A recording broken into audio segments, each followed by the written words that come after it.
તો આજે આપણે બનાવવાની ઈચ્છા થઈ ગઈ પાલક કરી, એટલે પાલક કાપી નાખી, લીલા કાંદા, ટમેટાં, લસણ અને લીલું મરચું એક કાપી નાખ્યું છે. તો હાલો હવે બનાવી નાખીએ આપણે પાલક કરી. તો કઢાઈમાં તેલ ગરમ થઈ ગયું, એમાં રાઈ અને એક ટુકડો નાખી દીધો આપણે તજનો. એના પછી નાખી દીધી એમાં હિંગ. અને હવે મસ્ત મજાનું આપણું એક સૂકું મરચું, એક લીલું મરચું અને લસણ નાખી દઈએ. હવે આમાં નાખી દઈશું આપણે આપણા લીલા કાંદા, અને લીલા કાંદા થોડાક ચડી જાય ને પછી પાલક નાખી દઈશું. અને નમક નાખીને આને થોડીક વાર પકાવી લઈએ, એટલે પાલક પાણી છોડી તરત પાકી જાય. પછી ઉપરથી ટમેટું નાખી દઈએ. ટમેટું થોડું કાચું હોય ને તો મજા આવે ખાવાની, મોઢામાં આવે.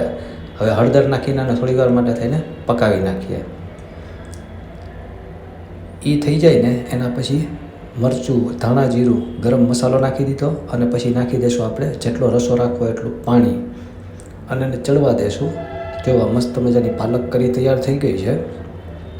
હવે આની હારે આપણે ખાવા માટે થઈને બનાવશું આજે ખીચડી. તો ચોખા, દાળ, થોડીક હિંગ, મીઠું, હળદર અને ઘી નાખી દીધું છે. અને મરીના દાણાએ નાખ્યા છે 4-5 આપણે. હવે એમાં જો પાણી નાખીને આને ચડવા માટે થઈને મૂકી દીધી છે. તો આ મસ્ત મજાની આપણી ખીચડી ચડી ગઈ છે. તો હાલો પાલક કરી અને ખીચડી ખાવા માટે થઈને